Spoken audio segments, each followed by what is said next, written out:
alaabtan aan maanta idinla wadaagayo waa shaambo dabiiciya gacantaada ku samaysane wax jikadaada yaala ka samaysane kow waa laba wax bay ka kooban tahay wax tinta jilcinaya nafaqeynaya iyo wax tinta kuu nadiifinaya kuu bixinaya jajabkana ka ilaalinaya. haddaba aan videogeena gudagalna. bismillaah, allahuma salli calaa sayidina maxamed. qaaliyaad kow waxaa soo qaadanaysaa waxaan waa dacar. hala yaabina, dacarta tinta way jilcisaa wayna nafaqeysaa, jileec nafaqaha kaaga dhigay. kow shaambaa maanta ka sameynaa. lamba 2 asxaabta miiraha soo qaadane. waxaan waa qasil gurkastuu yaala. asxaabta waad soo shiidee ama asagoo shiidana soo gadane.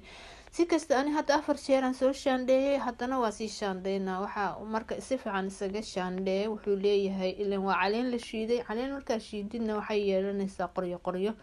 markaas xaata muxuu sameeyaa qasalka tinta uu ku nadiifinaa. kow bixitaankeeda door weyn uu ka qaadanaya, agoolka wuu kaa ilaalina, waana shaambo dabiici natural runtii oo nadiif tinta kaaga dhigaya. asxaabta waxaan saliidan aan ku dhibcinayo way udgoontahay. haddaa haysatay magaceeda waa kaasa, haddaadan haysan waxba kaalama maqna. udgoon basa ugu dara dhibic yar.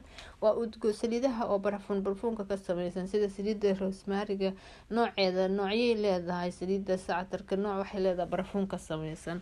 marka dhib ma lahan, adiga labadaa wax isku darso soo shiid. runtii alaabtan asxaabta haddaa marsatid tintaada waa jeclaysanay. haddaa ku dhaqdid cilaankii maalintii dhaweed aan soo gelinay, haddaa marsatid alaabtan tinta ku dhaqdid inama caadi ma ahan.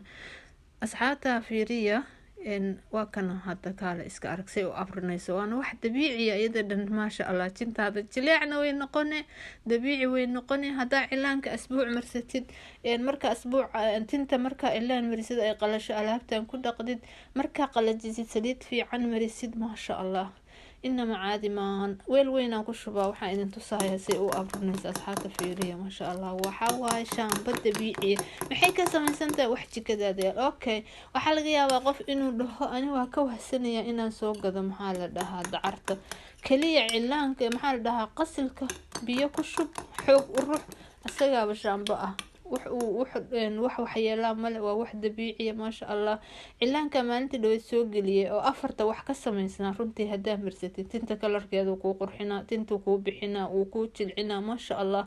wax wada nafaqaan kusoo daray. haddaa markaas aad shaambadana ku dhaqatid dabiici naturalka ana inama caadi ma. saxaata qaaliga alaabtan ka faa'iideysta. runtii wax badanaa ka heli doontaan, tintaadana waad jeclaysan doontaan. qaaliyaad channelka like dhahaya, subscribe na dhahaya, videoga sii share gareeya. intaas aan video kale ku kulmayna. asalaamu calaykum waraxmatullahi